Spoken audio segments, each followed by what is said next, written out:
Badong Aratiles po. Pag-uusapan natin ngayon, ito po, no?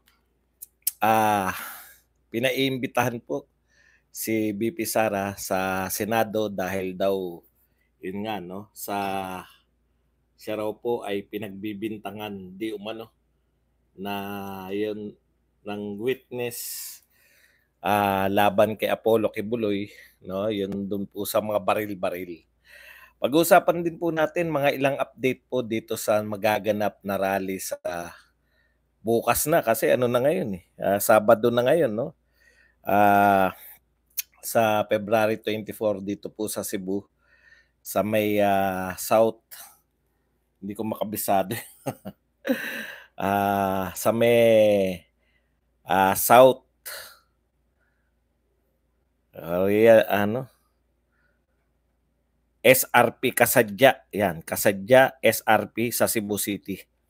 O yung SRP po ay may kahulugan ng SRP na yan. Alam po ng mga taga Cebu yan.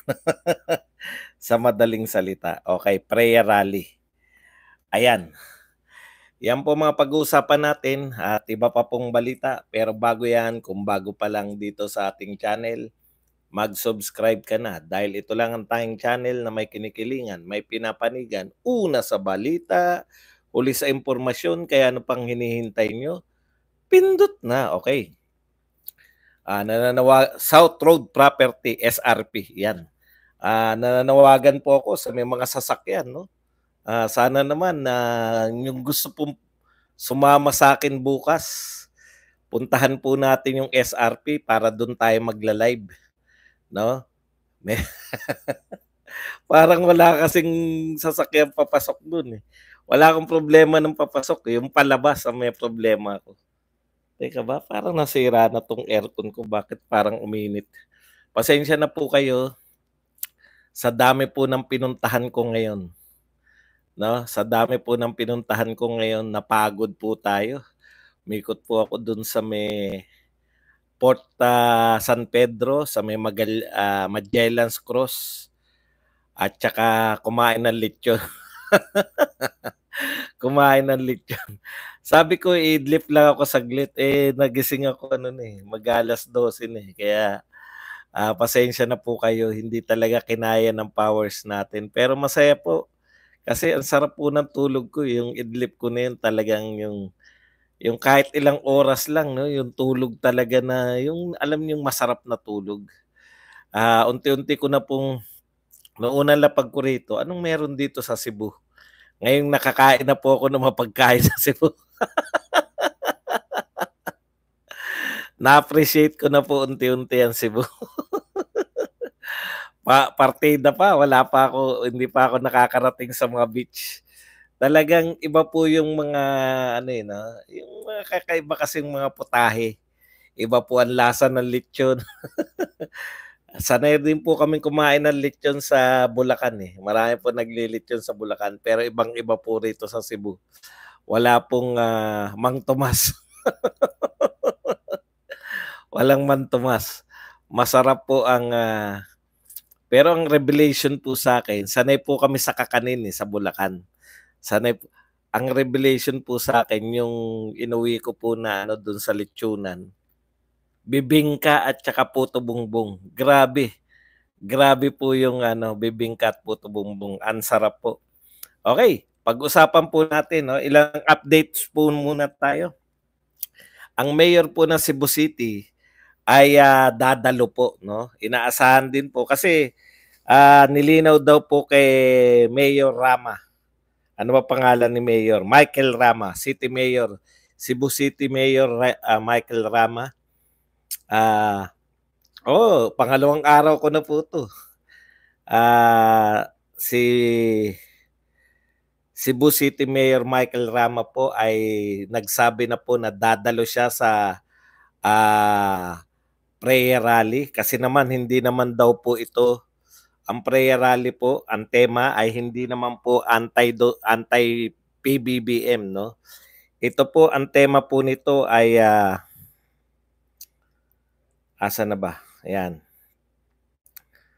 Ito po ay prayer rally na para po sa pro-transparency, accountability, peace and security rally.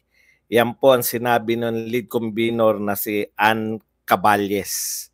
No? So ito po ay para po sa transparency kasi alam naman natin, nakikita po natin ngayon kung ano yung ginagawa nila sa Kongreso. No?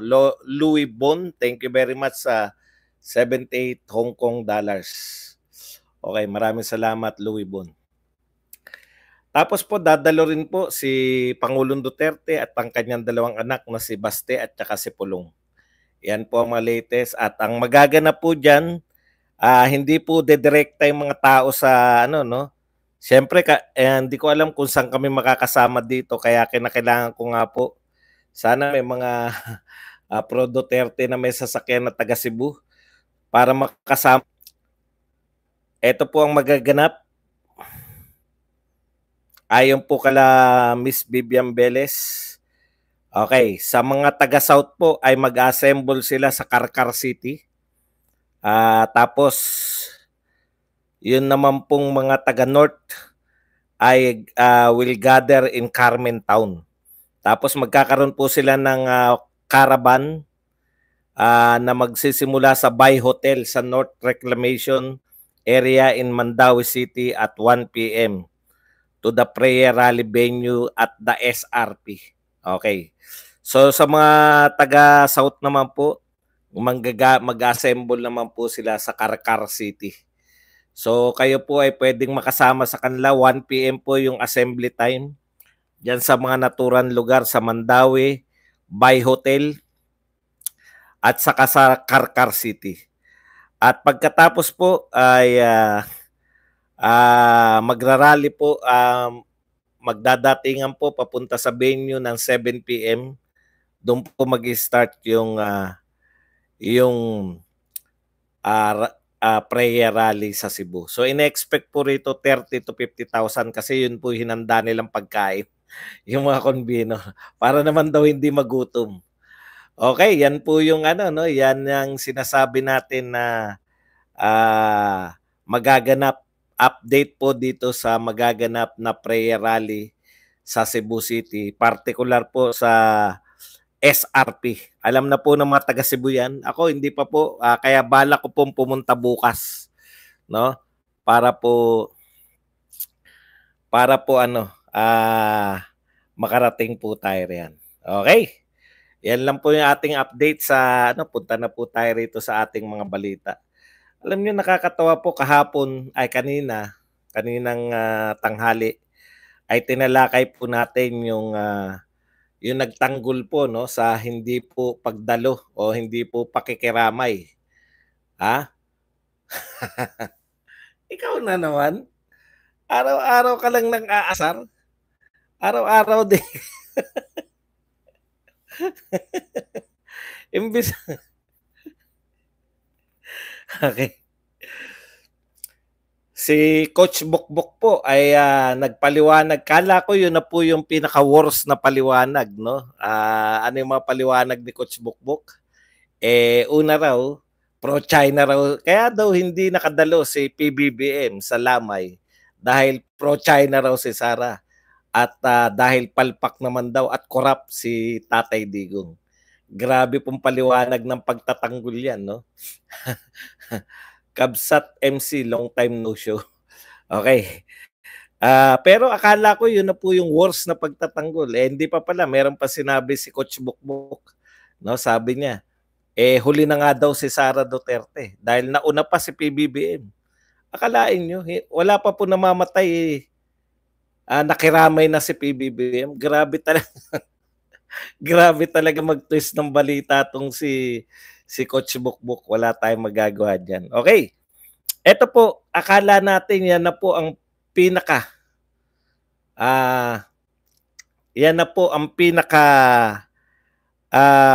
worst na paliwanag, di ba? Akala natin yan na po ang pinaka worst na paliwanag. Ito po pala.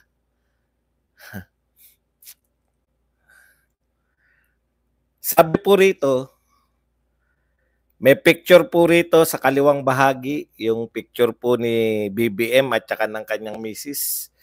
At sa kanan naman po yung pagdalaw po ni BP Sara sa mga namatayan na sundalo. Ito po ang sabi nito ni Elmer Recofort. Bakit laging tinataon ni BP Sara ang pagkakawang gawa niya sa personal time ni PBBM at ni First Lady? Di ba obvious na sinasadya? Epal? Akalain nyo po, no? Yung pakikiramay po ni BP Sara ay tinawag po na pag-eepal. Yung nakiramay na nga po si BP Sara, itinaon daw niya yung pakikiramay, no? Sa anong tawag diyan? Personal time ni PBBM at ni First Lady. So masyado daw, obvious na sinasadya daw ni Vice President Sara Duterte na tuwing may gagawin siyang ganito, yung pakikiramay sa mga, kung papansinin nyo, pangalawa na, siguro yung sinasabi niyang una, yung nakiramay si BP Sara dun sa mga na-landslide, di ba? Meron na naman daw personal time, nagko-concert, umaatin naman ng concert. Sinasadya ba ni BP Sara? Grabe, no? Grabe po, magtanggol ang mga tagapagtanggol ni PBBM. Pare-pareho na sila no? Akalain nyo yun, naisip nyo pa? No? Akalain nyo, naisip niya pa na siraan si BP Sara. Siya na nga yung nakiramay. Siya pa yung sinisiraan ng mga to. Kaya daw, sinasadya daw ng tinataon na pumunta sa lamay dahil may date yung mag-asawa. Talagang nananadya si BP Sara. Wala na po sigurong mas worse. Ngayon pong araw, kahapon yan Ngayon pong araw, siguro naman hindi araw-araw date. Bakit hindi po dumalaw ngayon? Kung ang katwiran mo ay tinataon naman ni BP Sara, ngayon wala po si BP Sara doon, bakit hindi magpunta? May date pa rin?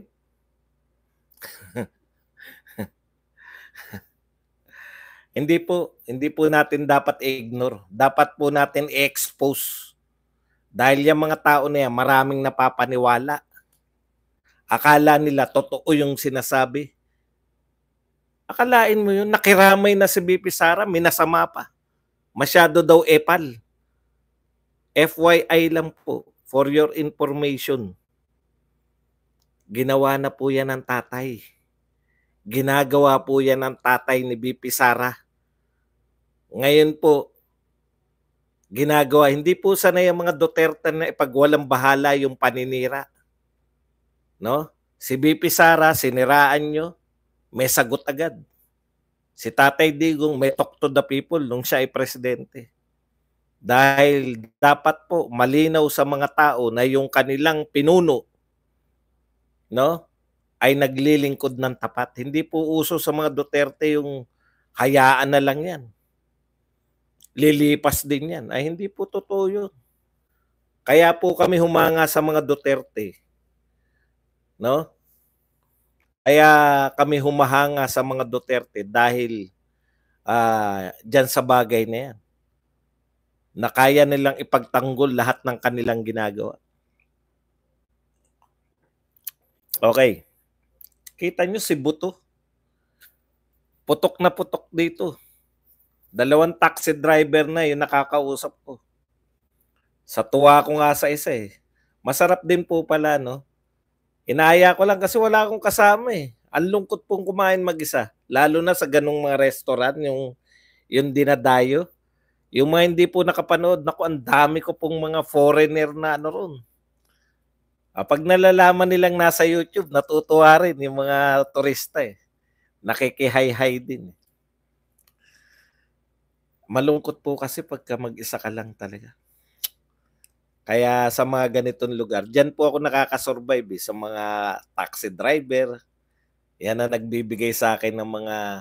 Kaya kita nyo, kahit bago ko sa lugar, napupuntahan ko yung mga dinadayong lugar. Kasi ang susi dyan, taxi driver.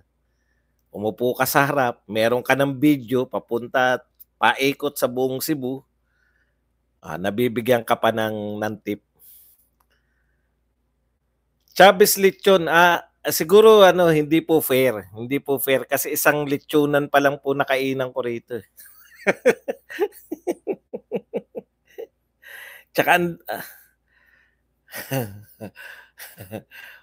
malutong ba yung lechon, boss? Yung balat. Okay. Parang yung sa Chavez, Cebu lechon din eh. Dito kasi original talaga sa Cebu. Punta po tayo sa ibang balita. Nalilibang ako masyado, nililibang niyo ako eh. Pero yung Port San Pedro po, maliit na version ng Port Santiago.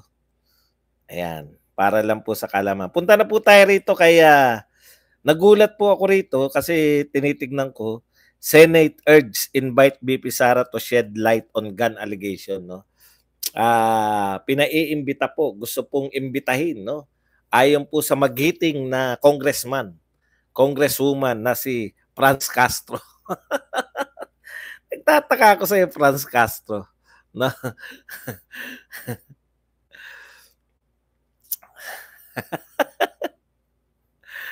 Ako nagtataka ako sa Franz Castro no. Narinig po natin lahat na pinagtawanan lang po ni BP Sara yung allegation no. Sabi nga ni BP Sara, ano ba meron diyan sa mountain niyan? Gun store? Bakit siya mag-uwi na may baril no? Halatang dinagdag lang, parang afterthought eh. Di ba? Wala po akong pakialam sa pakikipag-deal nila kay Apollo Kibuloy. It's between Kibuloy, tsaka sa mga dating niyang tauhan, at tsaka sa korte. Di ba? Kung hindi nyo po isasampa sa korte yan, propaganda lang po yan. Kasi, ayun po di ba? Tayo po ay, anong tawag natin dito? Tayo po ay mamamayan na naniniwala sa batas. Di ba? Ngayon, kung tayo naniniwala sa batas, gusto natin magkaroon ng katarungan ang kahit sino pa man, wala pong katarungan sa Senado. Ang meron lang po sa Senado, propaganda. Huwag na tayong maglokohan, Senator Ontiveros. Kung gusto mo yan, na magkaroon ng katarungan yan, ikorte mo. Tulungan mo, magsampa ng reklamo. Sabi, yun naman ang sinasabi ni Pastor Kibuloy. Very willing siyang harapin sila sa korte. Diba? Ngayon, kaya natin binabanatan tong nagsangkot, halatang-halata eh. Halatang-halatang isinama, afterthought na, teka muna, pwede natin siguro idamay dito yung mag-amang Duterte. Kaya ito naman, nagkaroon na naman ng pagkakataon itong si Congresswoman Franz Castro. Ito po ang pahayag ni Franz Castro. Senator should invite Vice President Sara Duterte. If I were the Senate, sabi po ni Castro, I would invite BP Sara to answer the allegation. This is a huge allegation. Malaki daw eh. She should face the Senate and address the matter instead of beating around the bush. Yan po. No? Kaysa raw nagpapaikot-ikot sa pagsagot to si BP Sara, dapat daw maimbitahan siya sa Senado. Teka lang po, kulang kayo. Sino po ba yung bagong member dyan? Nang malagyan na natin ng jacket.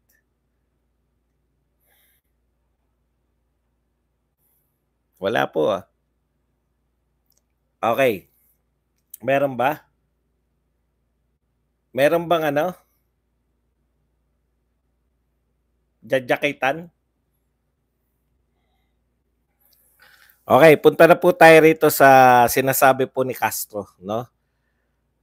Alam mo, Franz Castro, nabububuhan na ba talaga kayo sa mga senador? Bakit po kayong mga congressman, mahilig po kayong makialam sa Senado ngayon? Nahihinaan po ba kayo sa mga senador? Kaawa-awa naman kayo. Kayong mga senador, grabe, no? Grabe na po tingin sa inyo ng mga congressman at congresswoman. Utos-utusan na lang kayo. Miski si Franz Castro, gusto kayong utusan. Nagbigay ako ng gift sa iyo, Boss Buds, Dudski. Maraming salamat, Dudski. O meron ka namang meron ka ng Ayan. Thank you very much sa iyo, Dudski, sa pagbibigay mo ng regalo. Okay. Hindi lang natin nabasa kasi nagta-topic pa tayo eh. Pasensya na. Okay. Alam mo, Franz Castro, no? Hayaan mo lang yung Senado. Kaya nga kayo may kanya-kanya eh. Kung gusto mo, imbitahan mo, 'di ba? Imbitahan mo na yung ano, yung si kung gusto niyo sa Congress, imbitahin niyo si Vice President, tsaka Vice President ng Pilipinas 'yan. Alam niyo, marunong naman sana kayong gumalang, no?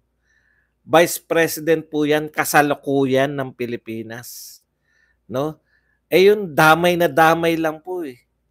Uutusan mo pa yung Senado para imbestigahan yung Vice President ng Pilipinas sa walang kawawaan? Tanong ko nga sa iyo, pinatampok ninyo na may anomalya sa confidential fund. Nagsorry ka na ba?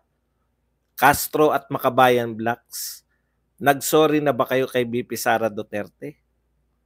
Napatunayan ng walang anomalya yung COA. Naglabas na ng report. Inignore nyo lang. Pag hindi pabor sa inyo yung report ng COA, hindi nyo man lang sabihin na sorry, BP Sara, sa pag-akusa namin sa iyo. Wala ka palang anomalya sa confidential fund. Wala lang. 'Di ba? Pinasama ninyo yung tao, mabuti na lang yung mamamayan. Hindi na naniniwala sa inyo. Ang tagal nyo, binanatan yung confidential fund. Sinasabi nyo pa sa mga tao na pag lumabas yung COA report, makikita nyo yung anomalya niya yung anomalya daw, no? Nito ni Sara Duterte. Paglabas ng COA report, lumabas na yung COA report. Walang anomalya. Nagsorry ba kayo? Yun yung sinasabi ko eh. No? Atake kayo ng atake.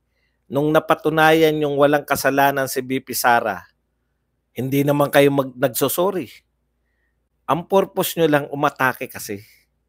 Baka maniwala yung tao. Mabuti na lang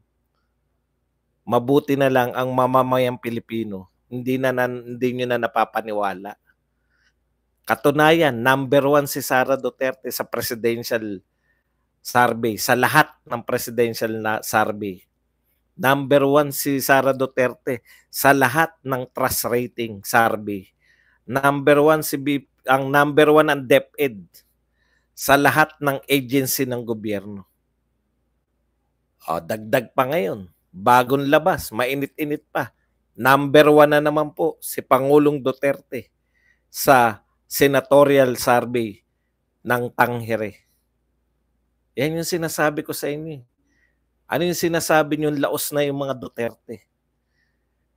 Bakit kayo kinakabahan na meron silang prayer rally dito sa Cebu? Hindi na po Davao to. Baka sabihin nyo, Davao yan eh. Kaya ano, alam nyo po, pinanonood ko yung taga-Tangere, yung pinuno ng Tangere.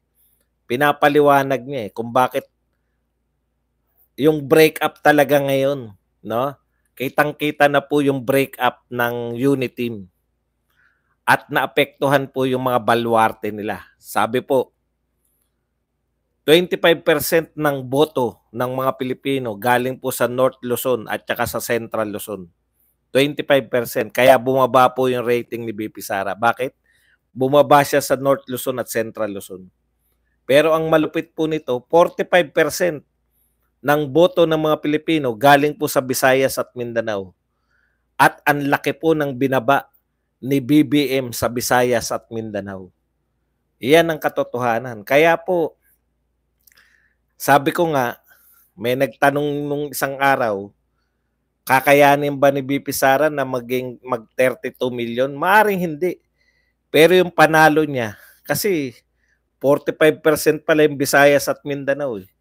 Bibiyak lang siya ng konti sa NCR, bibiyak lang ng konti sa Luzon, mananalo na si Sara Duterte. Kumpara, no? Kumpara sa kandidato na saan kukuha ng boto si Martin? Siguro dito sa Visayas, parting Leyte, makukuha niya. Saan kukuha ng boto sila Tulpo? Mag-aagawan sila dun sa ng iba pa diyan sa Luzon. Kaya maganda yung analysis eh. Pati po yung mga supporter, no? Pati po yung mga supporter ng Uniteam, biyak na po. Lahat, totoo naman yun. Thank you very much muna kay Mizel Villaluz na nagbigay sa atin ng 10 Australian dollars na pangkape. Yan. Maraming salamat sa iyo, Mizel Villaluz. Sa makatwid, sa pagsusuri na yan, pati po mga supporter, no?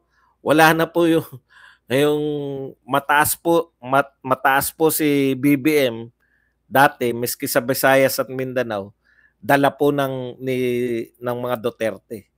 Mataas po si Sara Duterte sa Northern Northern Luzon, dala po ng mga Marcos.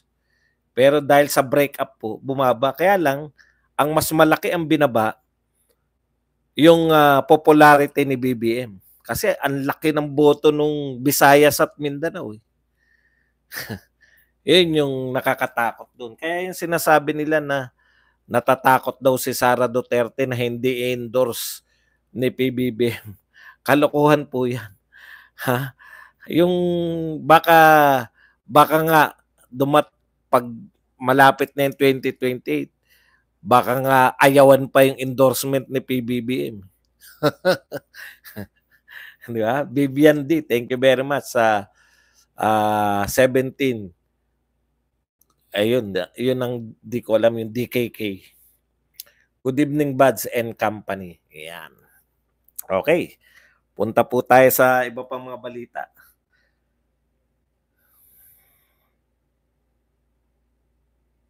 Trust rating, tapos na tayo. Inimbitahan si Sara Duterte. Alam mo, palpaka, imbitahan mo sa Kongreso, tsaka wala naman kayong kahihiyan. Co-equal branch of, akala nyo ba sa Vice President, mas mataas kayo kung imbitahan nyo lang? Hindi po ganun ang sitwasyon. Pangalawa po sa pinakamataas yan.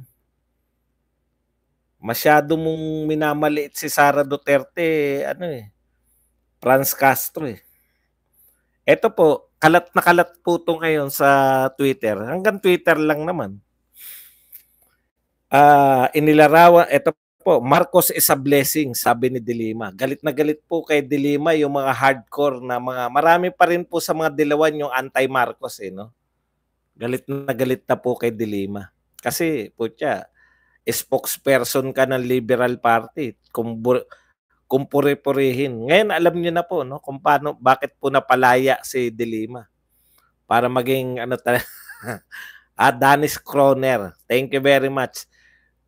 Danis Kroner pala yun. Bibian.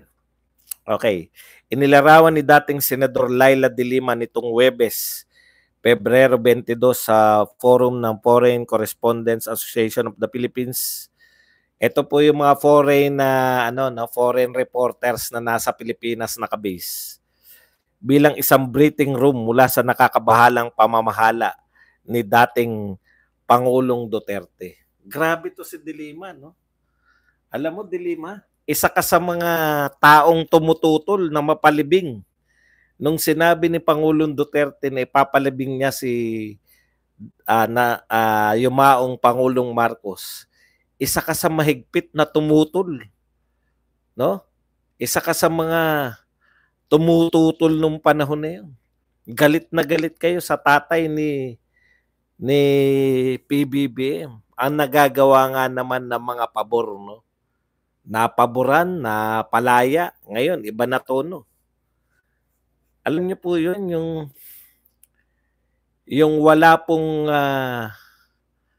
anong tawag diyan? Walang prinsipyo talaga. No? Yung mga taong andali po nilang bumaliktad, no? Kawawa po yung mga napaniwala nitong mga to noon. Ang dami po sigurong mga nagsimula ng mga kakampi nila na namundok, di ba? Dahil sa anti-Marcos. Yung anti-Marcos na tatay, marami na hikayat tong mga to na lumaban sa gobyerno. Tapos talagang napalaya ka lang, no? Grabe na. Biglang ang bango-bango na ng mga Marcos. Kaya po, tapos tanggap na tanggap po sila.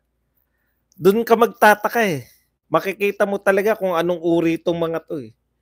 Tanggap na tanggap po sila, yung mga dilawan at kakamping, tanggap na tanggap po sila ng mga BBM supporters. Pero yung nagpanalo sa inyo, yung mga Duterte, tinablan nyo agad. Alam nyo kung bakit? Tama si BP Sara eh. Sa paliwanag niya, bakit marami naninira sa kanya. Si BP Sara ang hadlang sa mga ambisyon. No? Kaya kayo, kita mo na. Isa lang ang message mo, minura mo pa ako. Grabe yung tao na yun. Ganyan po sila eh. Walang katwiran. Pwede po akong kontrahin eh. Pero papasok kayo rito para sabihin ako na murahin lang ako. Wala kasi kayong katwiran sa buhay. Mas gusto nyo pang kakampi yung... Tignan nyo sila, pare-pareho silang pare-pareho po silang... anong tawag dyan? Pare-pareho silang...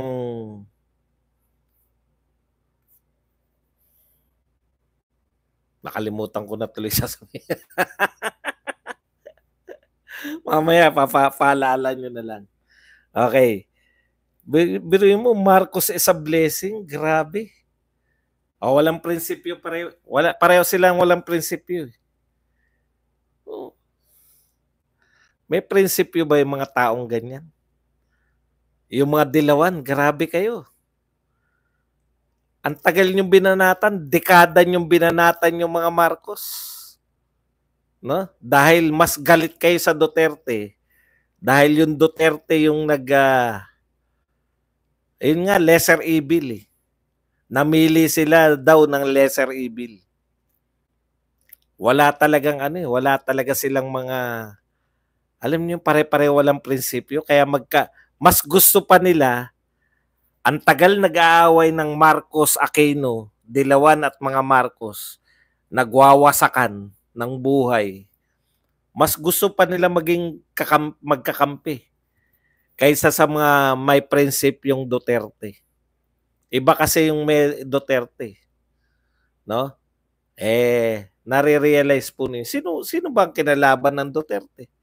Sila ba ang kinalaban ng Duterte? Di ba ang kinalaban ng Duterte?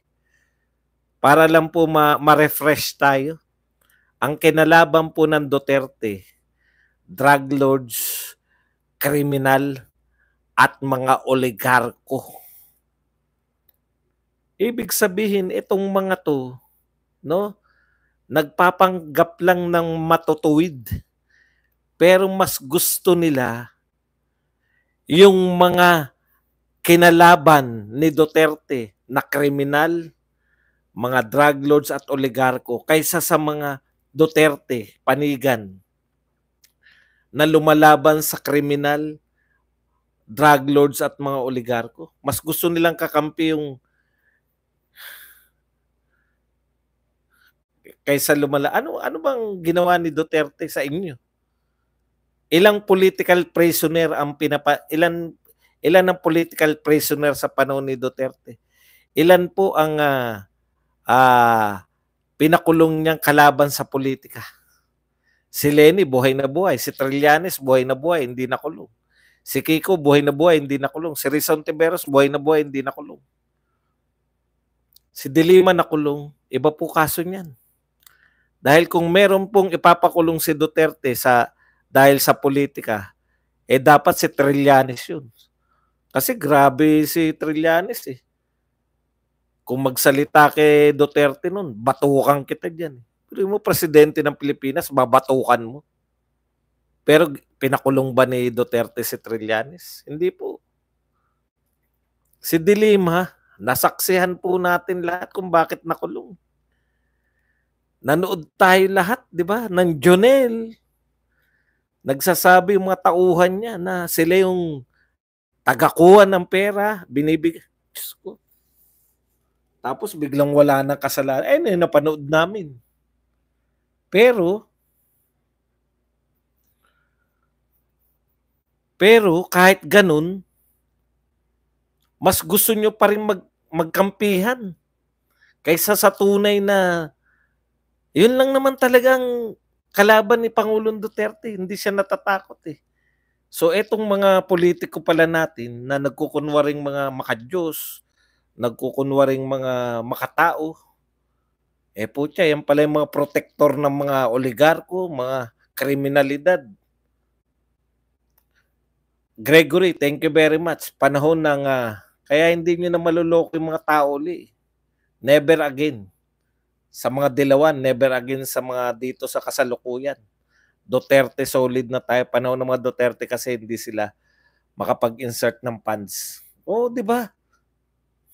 Ngayon, free for all, insertion ng funds. De Lima, drag queen. Teka lang, buti nasabi mo yan mga insertion. Ngayon po, ano po balita ngayon? Alam nyo, nasanay na po tayo uli. Dati, nagagalit pa yung tao. Ngayon, sanay na tayo sa incompetence. Ito po, nauso na naman uli bigla sa LRT. Merong balita rito sa LRT, babaan na naman yung tao. Sabi ko nga, sabay-sabay na nag-brown out sa LRT. Nung nag-brown out po sa NAIA, katakot-takot na brownout na hindi po nagaganap nung panahon ni Duterte. Una po, anong ginawa nila? Sinisi sa Duterte kasi hindi raw in-improve yung NAIA. Doon pa lang gusto ko na magwala pero dahil tayo po ay Duterte, unit team pa tayo nun. Kinontrol natin ang ating galit. No? Yun yung tendency nila, isisi sa lahat sa Duterte. Nung panahon ni Duterte, walang anomalya, hindi nagkagulo-gulo dyan sa lintik na NAIA na yan. O ngayon, yung pala, gusto nila i-privatize yung anong tawag dyan? Gusto pala nila i-privatize yung operation na NAIA. Ngayon na-privatize na. Alam na natin yan, por Diyos por santo naman, por 10% naman. Ito po, yung Lagindingin Airport. Nakalimutan ko na kung saan yung Lagindingin. Saan po ba yung Lagindingin Airport? Alam ko naka-landing na ako riyan. Ayan naman po, yung Lagindingin Airport. Naging matagumpay yung nananawagan na naman si Bautista na i-privatize na rin yung extension ng Lagindingin, Cagayan de Oro. Sabi ko na nga nakarating na ako dyan. Yung extension po ng ng Landingin Airport, pinapa-privatize na naman. Ngayon, nagba-brownout naman ngayon sa LRT, alam na yan. Ang susunod nating maririnig dyan, susunod natin maririnig dyan sa mga brownout sa LRT. Magba-brownout sa LRT? Puta, sa kuryente nga tumatakbo yung LRT. Naknang pupa naman, Natural, pag nag-brownout yung LRT, hindi narinig nyo na po ba? Dati, mga nakikita na, may nasirang bagon. Panahon yan, nawala po lahat kay Duterte yan. Isang mura lang ni Duterte, umayos yung LRT. Ngayon, yung brownout, alam nyo na yan. Privatization ng operation na naman yan.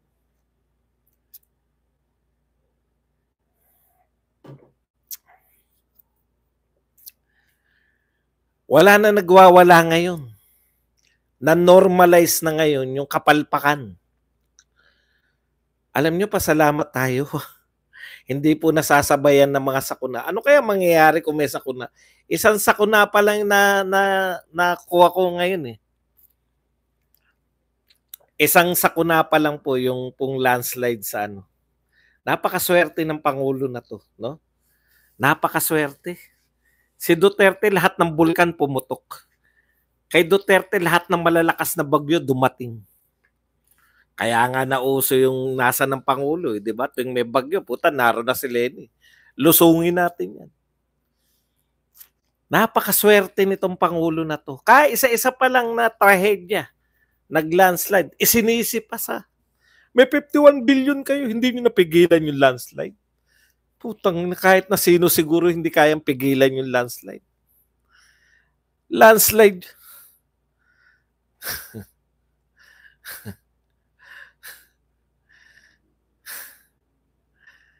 Tapos si Laila de Lima sasabihin, breath of fresh air. Ay, Marcos is a blessing pala. Grabe. Yan lang po ang ating topic. Pwede na po tayong magbasa ng